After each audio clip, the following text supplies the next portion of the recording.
E aí, meus amigos, tudo bem com vocês? Vamos para mais um vídeo de processo civil, dando sequência ao estudo do recurso de embargos de declaração.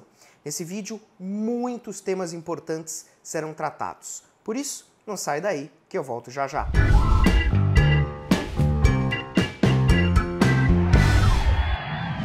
Muito bem, galera, nós já tivemos um primeiro vídeo onde nós tratamos a respeito das hipóteses de cabimento dos embargos de declaração. Vimos que ele é um recurso que não serve exatamente para se alterar uma decisão, né? Para tornar procedente algo que era improcedente ou vice-versa. Não, os embargos de declaração servem para aperfeiçoar uma decisão. Naqueles casos de erro material, obscuridade, contradição ou omissão. Agora nós começamos falando sobre prazo. Qual é o prazo de interposição dos embargos de declaração? Vem aqui comigo para a tela. Muito bem, então dando sequência, qual que é o prazo de interposição do recurso de embargos de declaração? Você tem que ter muito cuidado. Por quê? Porque esse prazo, ele constitui uma exceção à regra geral do sistema. Como assim, professor? Veja bem, eu disse a vocês que, como regra, os recursos no novo CPC têm prazo de 15 dias úteis, certo? Então, apelação, agravo de instrumento, agravo interno, todos eles prazo de 15 dias úteis. Os embargos de declaração não. Os embargos de declaração têm prazo de 5 dias úteis. Tudo bem? Então, prazo de 5 dias úteis para a sua interposição. Isso quem diz pra gente é o artigo 1023 do CPC, ok? Então, prazo de interposição, 5 dias úteis, conforme o artigo 1023 do CPC. Ainda sobre esse 1023, tem um outro detalhe que eu gostaria muito de comentar, que é o seguinte. O 1023 fala que é preciso interpor os embargos de declaração mediante uma petição escrita. Tudo bem? Mediante uma petição escrita. Volta aqui comigo. E o que isso quer dizer, né? Eu tenho que interpor os embargos de declaração através de uma petição escrita. Bom, veja bem, quando você interpõe os embargos de declaração, você precisa, nessa petição de interposição dos embargos, você precisa deixar muito claro qual é o ponto da decisão que precisa ser, entre aspas, melhorado. Então, se você está interpondo embargos de declaração porque há uma contradição na decisão, na petição de interposição você tem que apontar para o juiz ou para o órgão julgador qual é aquela contradição. Se há uma obscuridade, você tem que apontar a obscuridade. Olha, juiz, eu não entendi este ponto da sentença. Este ponto não ficou claro. Se você interpõe embargos de declaração para combater uma omissão, aí você tem que, evidentemente, apontar qual é a omissão. Ó, juiz, fiz 3 pedidos, né? Dano material, dano moral, dano estético. E você esqueceu, você foi omisso quanto ao dano estético, por exemplo. E no caso de erro material, mesma coisa. Fala, olha, juiz, você colocou lá que era para o réu pagar R$100 a título de indenização, mas houve, na verdade, um erro, faltou um zero. Na verdade, não é R$100, é R$1.000, tá? E assim vai. Então, quando você interpõe os embargos de declaração, você tem que ser muito expresso aonde está o problema da decisão. No segundo ponto, ainda tratando sobre essa petição, eu te pergunto, Para quem que essa petição será dirigida? Você sabe que no caso da apelação, eu dirijo a petição de apelação para o juiz ACO, juiz que proferiu a decisão. No caso do agravo de instrumento, é diferente, eu interponho o agravo de instrumento direto no tribunal, no órgão ad quem. E no caso dos embargos de declaração? Ora, é simples. Eu interponho os embargos de declaração, eu dirijo a petição dos embargos para o próprio órgão do Poder Judiciário que proferiu a decisão. Então, se eu tenho uma sentença do juiz da primeira vara cível que foi omissa, eu vou dirigir os meus embargos de declaração para o juiz da primeira vara cível, que proferiu a sentença omissa. Tudo bem? Se eu tenho, por exemplo, embargos de declaração, eu quero entrar com embargos de declaração contra um acórdão lá no tribunal. Pode? Pode. Vimos no vídeo anterior que eu posso interpor embargos de declaração contra qualquer tipo de decisão judicial. Acórdão também. E aí, o acórdão ele foi contraditório. Quero embargar de declaração. Para quem que eu dirijo essa minha petição? Resposta para o relator do acórdão. Ok? Isso tudo você encontra tanto no artigo 1023 do Código, como também no artigo 1024, que a gente vai estudar com mais detalhes um pouquinho mais adiante. Então, os embargos de declaração, eles são julgados pelo próprio órgão que proferiu a decisão. E isso faz com que os embargos de declaração sejam um recurso ainda mais peculiar. Porque, em regra, o que acontece? Em respeito ao princípio do duplo grau de jurisdição, os recursos devem ser analisados por um órgão jurisdicional diferente daquele que proferiu a decisão.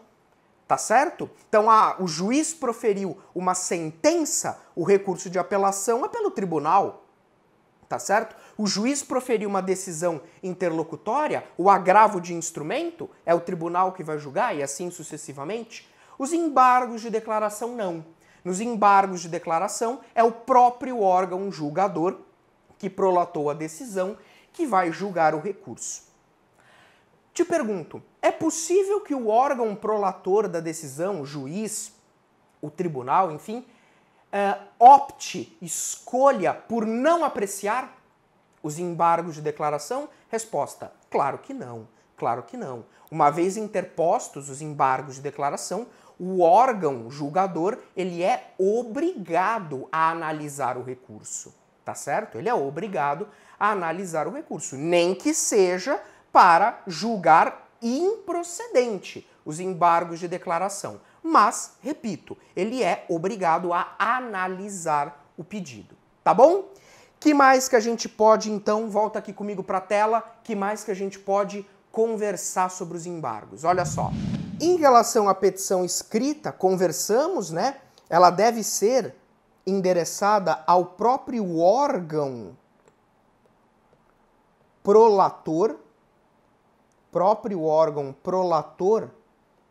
da decisão, ok? Que pode ser o juiz de primeiro grau, tá certo? Pode ser também, se eu quiser entrar com embargo de declaração contra um acórdão no tribunal, nesse caso eu devo dirigir ao relator, tá certo? Pois muito bem. Preparo. Aqui cuidado para você não tropeçar em concurso público, hein? Preparo. Embargos de declaração, eu preciso recolher preparo? Resposta, não. Não existe preparo nos embargos de declaração. Gente, guarda isso para a prova. Não existe preparo para os embargos de declaração. Ok? Isso é um ponto até criticado por alguns, porque o fato de você não precisar recolher preparo seria, na visão de alguns processualistas, um fundamento para que algumas pessoas, algumas partes, abusem desse tipo de recurso. Porque como ele é, entre aspas, de graça, né, isso faria com que nós teríamos uma verdadeira enxurrada de embargos de declaração, às vezes com exclusivo manifesto protelatório. O intuito dos embargos é protelatório. Aliás, no próximo vídeo nós vamos conversar sobre isso. Mas, às vezes, os embargos de declaração, eles são usados para se ganhar tempo no processo. Porque, veja, lembra da nossa teoria geral dos recursos. Enquanto pender recurso, enquanto pender julgamento de recurso, não haverá o trânsito em julgado da decisão. Então, às vezes, a pessoa perdeu o processo, está desesperado, não quer que transite em julgado embargos de declaração, um atrás do outro, né? A cada vírgula do juiz, ele opõe embargos, ele interpõe embargos de declaração. E ele também se vale dessa questão da falta de preparo.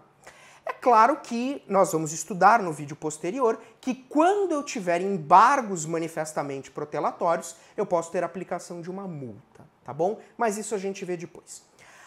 Para a gente fechar esse vídeo, o tópico mais importante de todos que eu quero falar com você.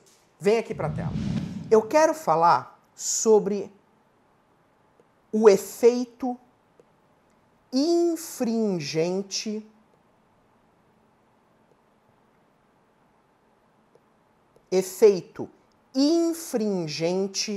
nos embargos de declaração. Ou, como alguns preferem, efeito modificativo.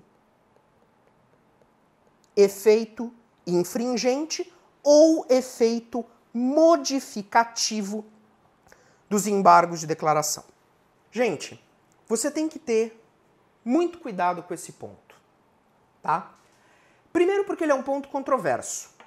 Ele é um ponto extremamente controverso, tanto na doutrina como na própria jurisprudência. Em que pese, repito, o efeito infringente, ele é aceito, tá? Ele é aceito. Mas, na prática, o que eu quero dizer é isso, na prática, ele gera uma série de problemas. Por quê? Veja o que eu disse no primeiro vídeo. Se você está descontente, se você está inconformado com uma decisão e você deseja mudá-la, embargos de declaração não é o recurso para você. Você pode tentar apelação, agravo de instrumento, recurso especial, recurso extraordinário, mas embargos de declaração não é para você. Os embargos de declaração servem, batendo na mesma tecla, para aperfeiçoar uma decisão. Portanto, os embargos de declaração não foram construídos para se alterar uma decisão judicial, ok? Só que é possível que em alguns casos os embargos de declaração alterem a decisão, alterem o conteúdo da decisão. Isso é possível. Isso é possível. Mas, professor, pera um pouco. Como assim a decisão foi alterada, foi mudada através dos embargos? Os embargos não servem somente para eu aclarar a decisão, para eu aperfeiçoar, para eu corrigir algum vício? Pois é. Por isso que o efeito infringente, ele é uma exceção. Ele não acontece sempre. Quando os embargos de declaração acabam por alterar uma decisão, nós dizemos que esses embargos de declaração produziram o efeito infringente. Ou, como alguns preferem, o efeito modificativo. Cuidado! Modificar a decisão não é nem nunca será o objetivo principal dos embargos. Não! Acontece que a modificação da decisão foi uma consequência natural do acolhimento dos embargos. Eu não queria mudar a decisão.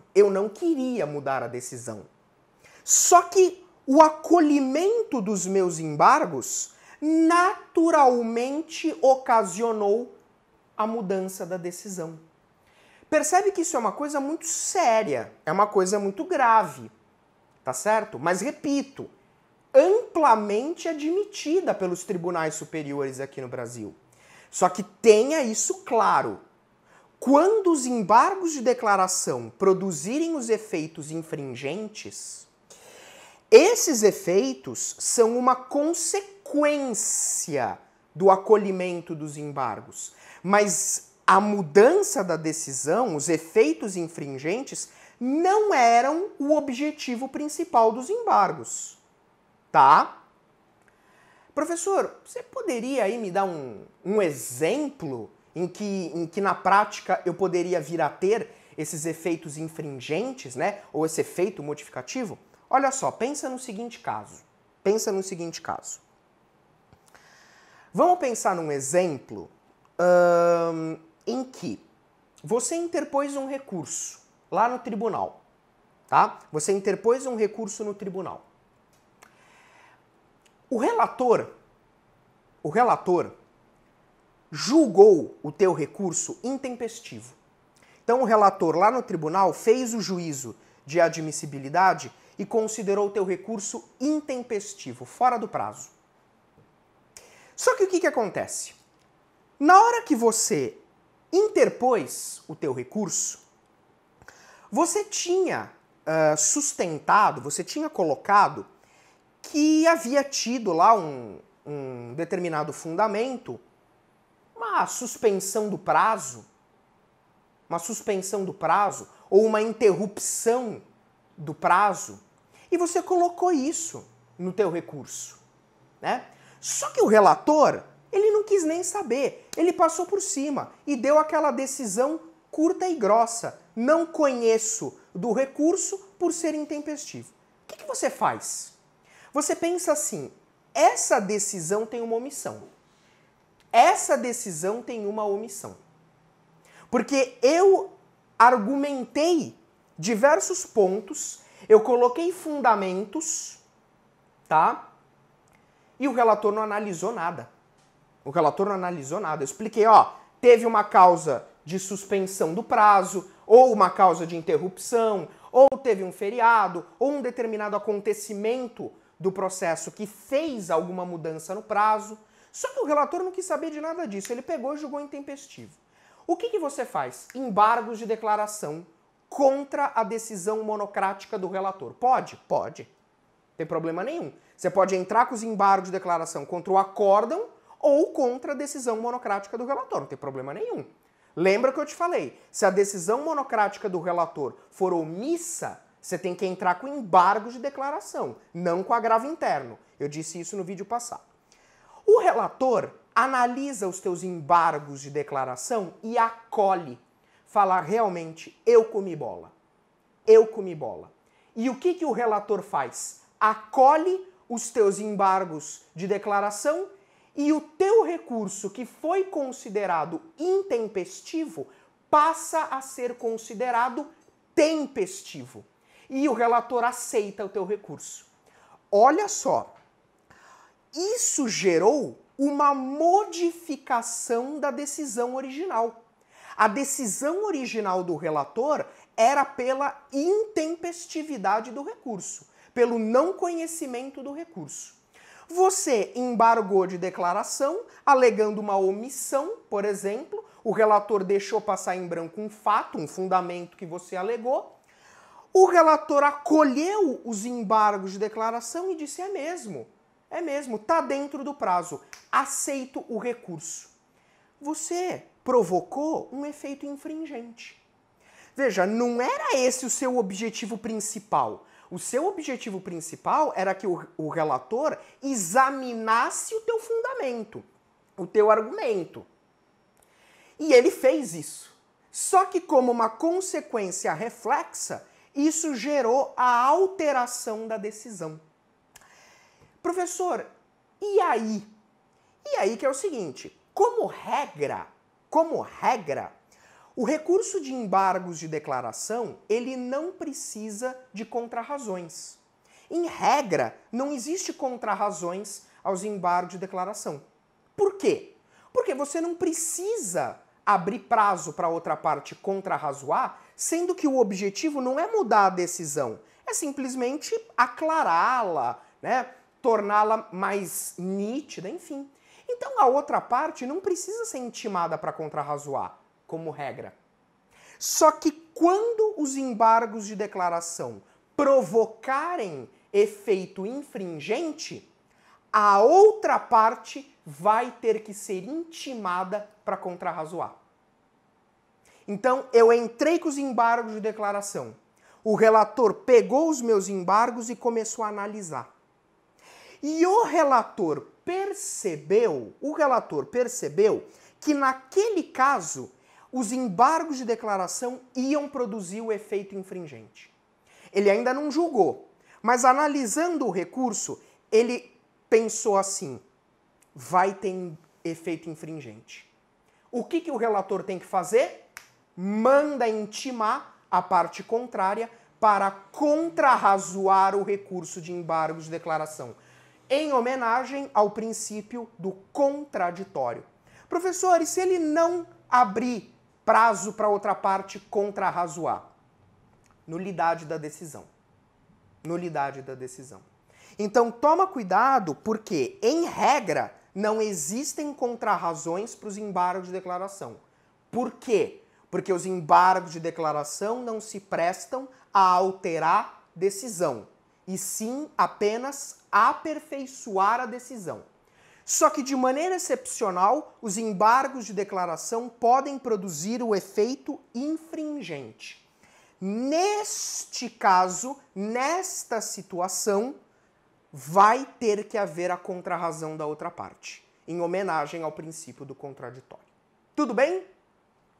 Com isso, matamos mais um vídeo sobre embargos de declaração, mas ainda não concluímos o seu estudo, tá bom? No próximo vídeo, a gente dá sequência com mais informações sobre os embargos de declaração.